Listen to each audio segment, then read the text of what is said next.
Hello, everybody.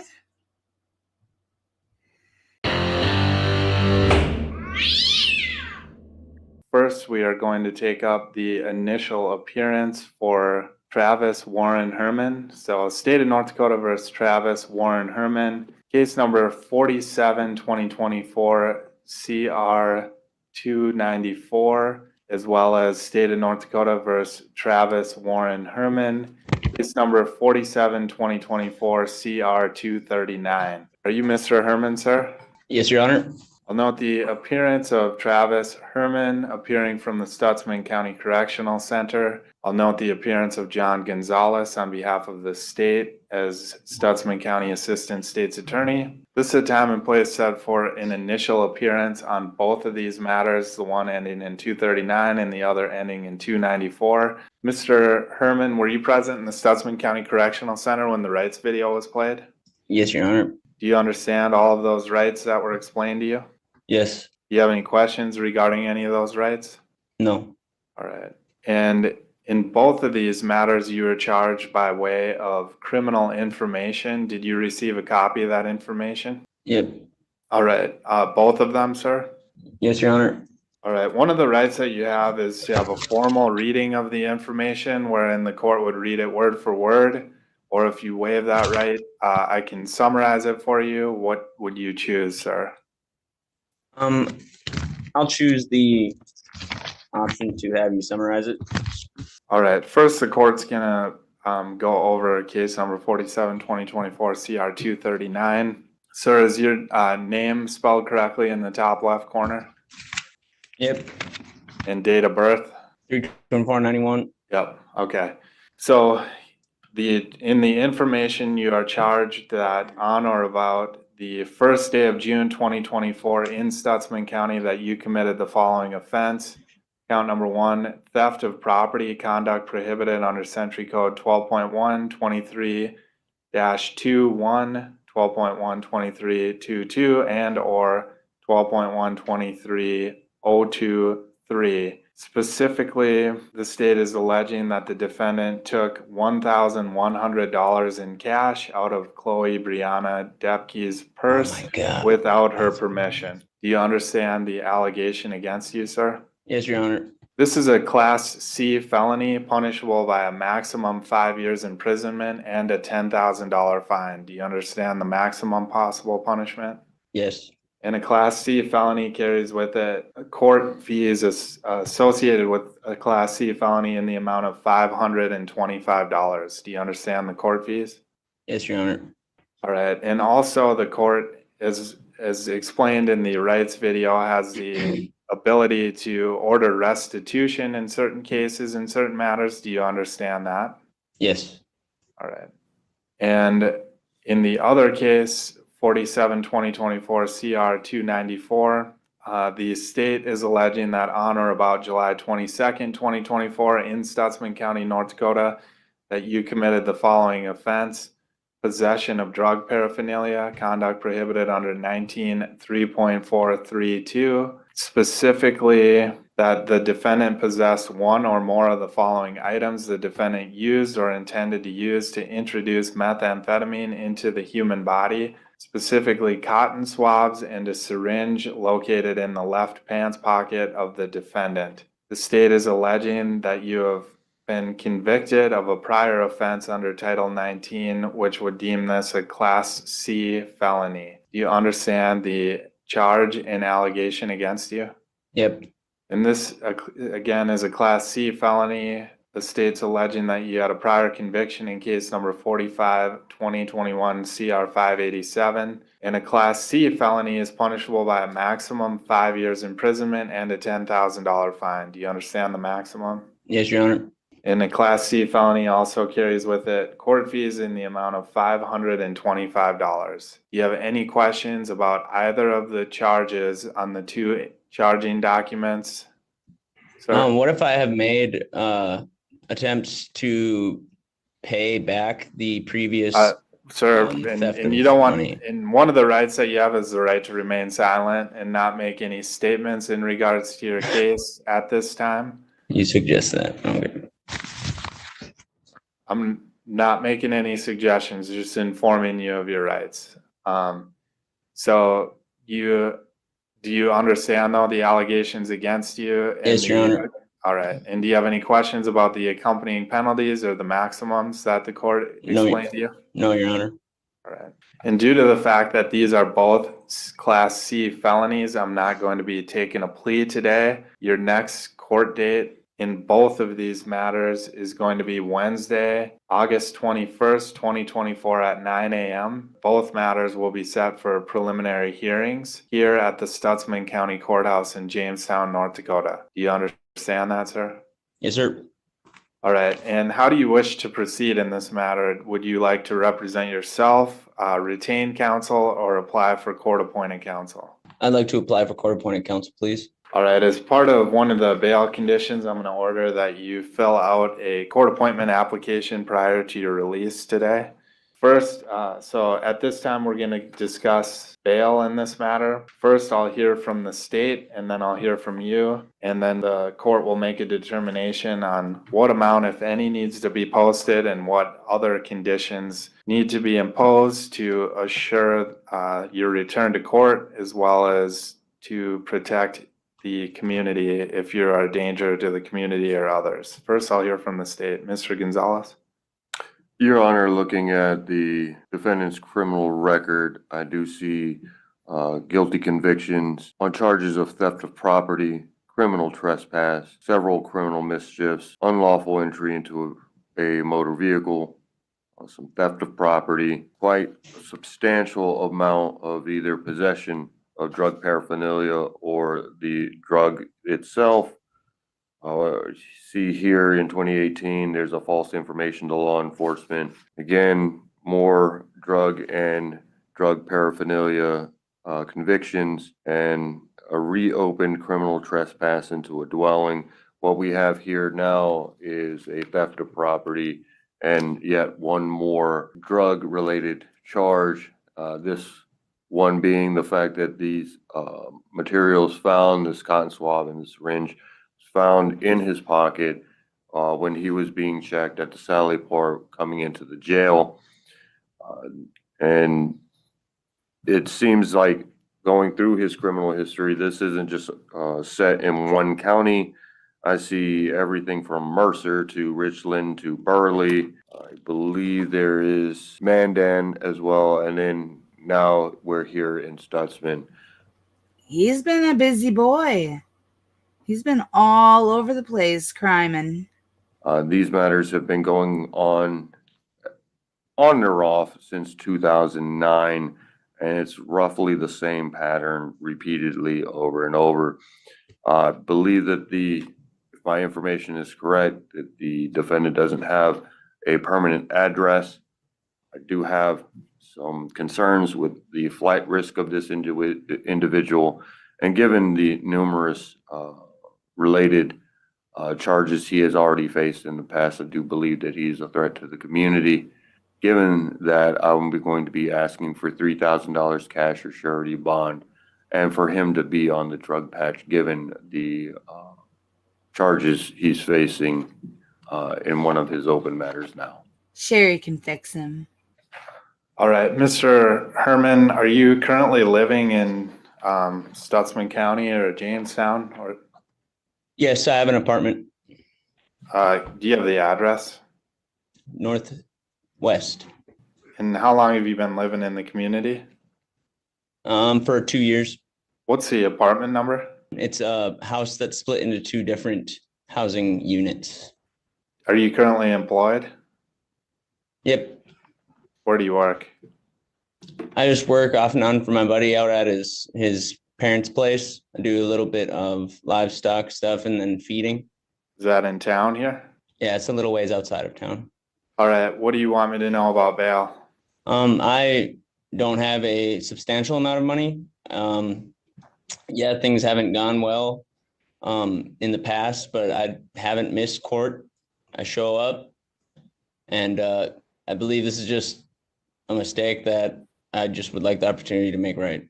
All right, based on the nature of the charges against you in both of these matters, as well as the lengthy criminal history that was laid out before the court, I find that you are likely a danger to the community. I'm going to set bond in the amount of 10% of $5,000. So you would be required to post $500 or 10% with the court prior to release. Additionally, the defendant shall comply with the following check conditions of release. I find it appropriate for the defendant to participate in the 24/7 sobriety program. Defendant shall submit to the drug patch. Defendant shall immediately obtain from law enforcement center a copy of the drug patch requirements. So you're responsible for all fees associated with this program. You shall not violate the laws of any city, county, state, or nation. You shall be employed or actively seek employment. You shall not leave the state of North Dakota. You shall maintain appropriate contact with your defense attorney. If indigent defense counsel is appointed, the contact must be weekly. Your attorney is obligated to report lack of contact to the court. You shall notify the court of any change of address, employment, or phone number. You shall not possess or consume any alcoholic beverages or controlled substances except as authorized by a licensed physician. Defendant shall undergo reasonable medical or other examination or testing to determine defendant's compliance with this requirement. You shall sign a waiver of extradition. You shall not possess firearm, destructive device, or other dangerous weapon. Defendant shall personally appear for all scheduled court hearings and appearances in this matter unless specifically excused by the court or a proper waiver of appearances filed by the defendant's attorney. Your next appearance is Wednesday, August 21st, 2024 at 9 a.m. at the Stutsman County Courthouse here in Jamestown. And again, I'm ordering that you fill out an application for court-appointed counsel prior to your release today. Do you have any questions about this order, sir? Oh, All right, so it's set at 10% of $5,000, so you would have to post $500. If you're unable to secure your release after a 48-hour period, you can request a bail modification hearing. All right, sir? yes, sir. All right, in this matter, anything else from the state? No, Your Honor. In this matter, we're adjourned. Thank you.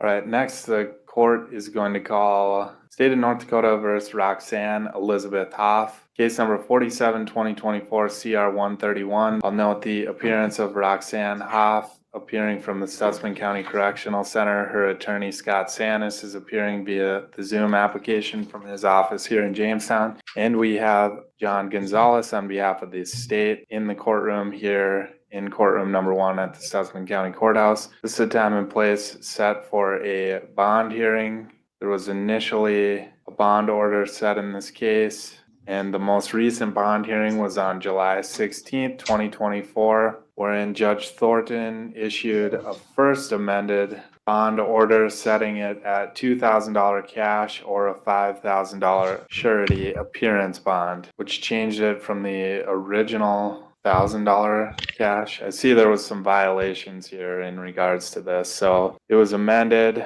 but the most recent order is a $2,000 cash or $5,000 surety appearance bond signed on July 16th, 2024, signed by the Honorable Judge Thornton. Mr. Sanis, what's your position? So thank you, Your Honor, again for your time here today. So just again, a little bit of background here. So Roxanne is pending an application to drug court.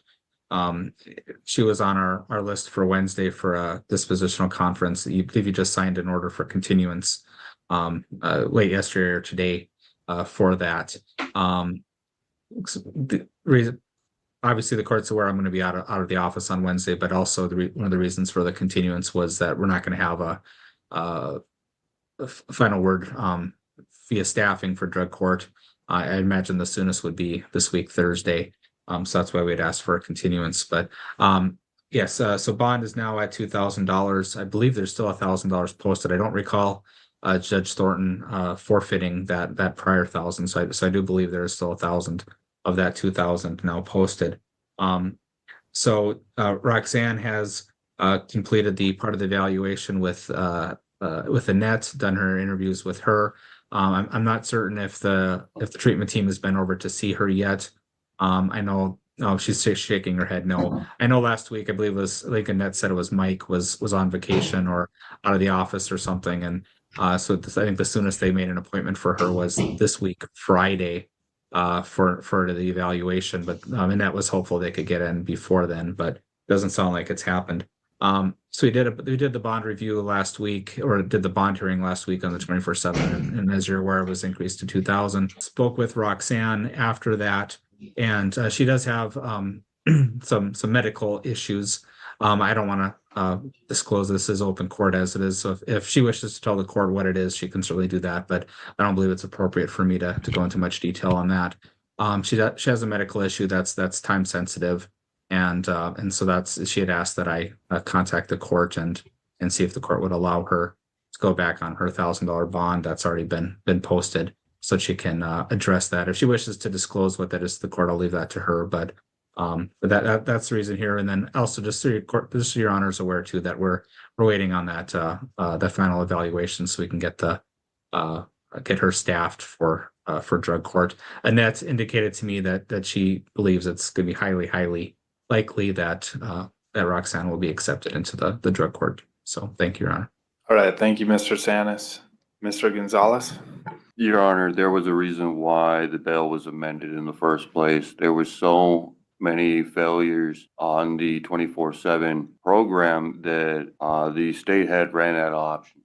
And when Judge Thornton did change the bond, he had made statements concerning her participation with the 24/7 program and realizing it was just not working. So he removed that as a condition. When I was looking through the notes on this file, I do believe I see here at least 9 different violations. Not all of them were submitted officially, but there were so many that at the state's leisure, we could almost pick and choose when almost every month to bring forth another violation in this program. There's a reason why it was changed in the first place, and though I understand that she does have this drug court application and it may go in her favor, it does not mean that it's guaranteed. And until I get confirmation from the drug court team saying that she's in the program, I can't second any kind of downward deviation right now. All right. Your Honor, would you allow Roxanne just a brief moment to address the court? Yes. Ms. Hoff? Okay. I guess I'm not really sure what to say. I am excitedly waiting for the drug court application to go through. I know that I've messed up time and time again. Like I said, I am a drug addict. Whenever I first had this charge, and it was just for an empty baggie, like they gave me the option to, I suggested to them something more like drug court and not just like a slap on the wrist where I'm going to be right back in my same shoes tomorrow. I am trying, Your Honor. I am sober right now. I am 10 days sober right now. And I believe drug court will be going through soon. I do have a medical problem I need to address very soon. I'm just asking for my bond to be lowered and hopefully I can get out for a little time. I don't plan on using. I feel good. I feel clear-headed, sober. I'm ready for drug court. I'm so ready for drug court. So I'm not sure even what to say. Sorry. Thank you, Ms. Hoff. After reviewing everything in the file and the number of violations that you've had while out on the initial bond that was set by the court, I find that the current $2,000 cash or $5,000 surety is appropriate. I'm going to deny your request for a bail modification in this matter. In the event that you need to leave for some sort of medical purpose in this matter, Mr. Sanis can certainly file and request that the court allow you to leave for a certain period of time in the event that you are unable to make the bail that's currently set. It does appear that the $1,000 that was posted was forfeited. There's still $200 that's posted in this matter. therefore your request is denied again based on the number of violations when you were out. That's not only a 24/7 violation, but violating the laws as well. So the court is concerned that you're both a danger as well as a potential flight risk in this matter, and the fact that you haven't yet been accepted to drug court doesn't mean that for sure that you will get in. I think it sounds like you're going to be a good candidate for drug court, and I'm hopeful that the review comes back and we're able to get you into drug court, and that's the outcome in this case. But until then, I think the bond in this matter is appropriate. So I'm sorry, anything else? can it be Anything? lowered to $1,000, sir? I Nope, mean, it's set at 2,000 cash or surety, and the request was denied. Mr. Sanis, anything else? No, thank you for your time today, Judge. I appreciate it. All right, Mr. Gonzalez? No, Your Honor. All right, in this matter, we're adjourned. Thank you. Be safe, be well, sleep sweet, and much love.